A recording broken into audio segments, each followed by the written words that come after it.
Hari ini kita nak selami satu konflik yang mungkin ramai tak pernah dengar tapi sangat penting dari pertengahan abad ke-20. Konfrontasi Borneo. Ini bukan perang biasa tau. Ini pertempuran yang berlaku dalam salah satu hutan belantara paling mencabar di dunia. Betul, ia mungkin tak segah perang Vietnam macam yang petikan dikatakan. Tapi jangan salah faham, konflik ni menelan kos yang sangat-sangat tinggi dari segi nyawa dan juga wang ringgit. Sebab itulah penting untuk kita faham apa yang sebenarnya berlaku. Cuma tengok nombor ni, 50,000. Bayangkan seramai 50,000 anggota tentera British terperangkap dalam konflik ni. Ini bukan angka kecil, ia tunjukkan betapa seriusnya keadaan di Borneo waktu tu. Belanjanya, jutaan pound setiap tahun. Okey, untuk kita faham betul-betul konflik ni, kita akan pecahkannya kepada 5 bahagian. Kita akan mula dengan latar belakang perang hutan ni, lepas tu kita tengok dua tentera yang berlawan, strategi unik Hati dan Minda, kehebatan askar Gurkha dan akhir sekali, cabaran besar yang mereka hadapi di sempadan.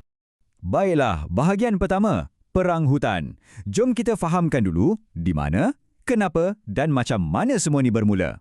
Bayangkan medan perangnya ialah Borneo. Bukan sebarang pulau, tapi sebuah hutan belantara yang saiznya 2 kali ganda negara Britain.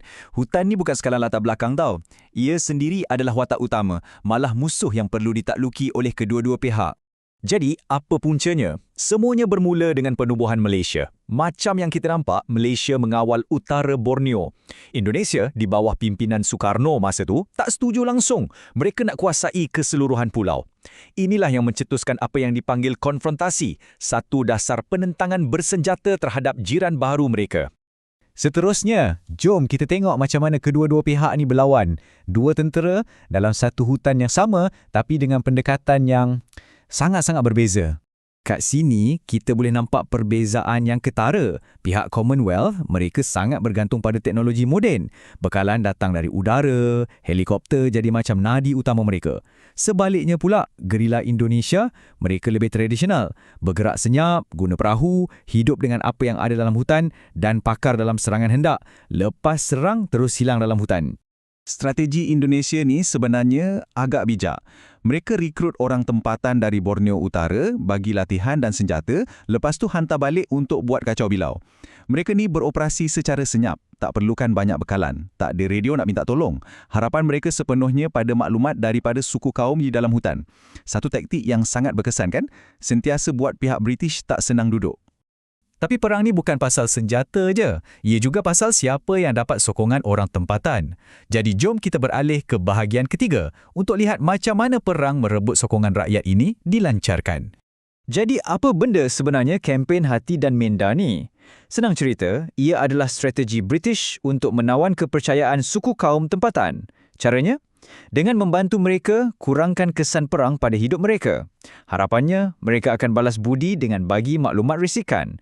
Satu taktik yang tahu tak, sampai hari ini masih menjadi asas dalam doktrin peperangan moden.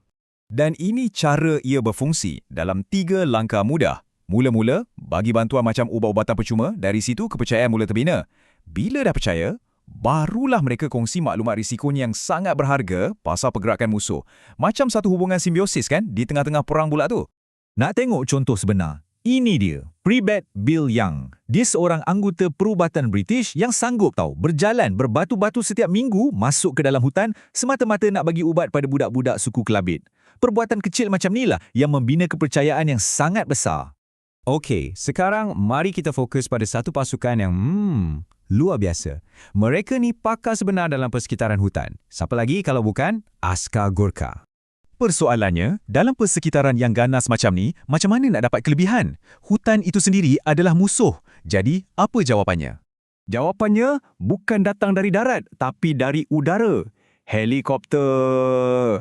Alat ni memang revolusioner. Ia ubah segala-galanya. Ia bukan setakat alat pengangkutan, tapi ia betul-betul menjinakkan hutan dan mengubah logistik perang secara total. Nak tengok bezanya? Kalau jalan kaki, satu perjalanan tu boleh makan masa 5 hari. Dengan helikopter, perjalanan yang sama cuma 25 minit. Cuba bayangkan, ini bukan setakat jimat masa. Ini adalah kelebihan strategik yang sangat besar dari segi kelajuan dan mobiliti. Tapi, laju tak semestinya bagus setiap masa.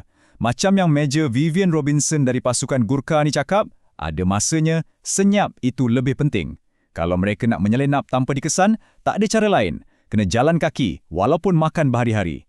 Ini pilihan taktikal yang sangat kritikal. Jadi, apa yang buat askar Gurkha ni hebat sangat? Mereka ni seolah-olah dicipta untuk hutan. Tahan panas, tahan lembap, jalan jauh tak penat dan boleh angkat barang berat macam tak ada apa-apa. Mereka memang berada dalam kelas yang tersendiri.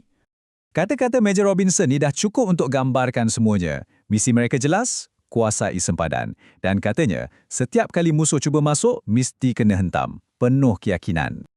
Okey, sekarang mari kita lihat gambaran yang lebih besar. Walaupun dengan kehebatan Gurkha dan kecanggihan helikopter, ada satu masalah besar yang macam tak dapat diselesaikan. Masalahnya ialah nombor ini, 1000 batu. Itulah panjang sempadan antara Malaysia dengan Indonesia di Borneo yang perlu dikawal.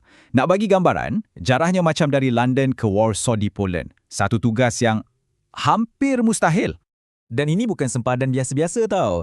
Mereka kena meronda melalui hutan antara yang paling tebal di dunia, panjat gunung yang tinggi, dalam keadaan yang sentiasa basah, gelap dan penuh dengan lintah. Memang satu persekitaran yang sangat menguji fizikal dan mental. Ini membawa kita kepada soalan terakhir. Dalam perang yang tak ada garisan penamat yang jelas, dengan sempadan yang mustahil nak dikawal sepenuhnya, macam mana sebenarnya nak ukur kemenangan? Inilah dilema utama konfrontasi Borneo. Satu konflik yang mungkin ramai dah lupa, tapi ia mengajar kita banyak perkara tentang had keupayaan ketenteraan bila berdepan dengan alam dan semangat manusia.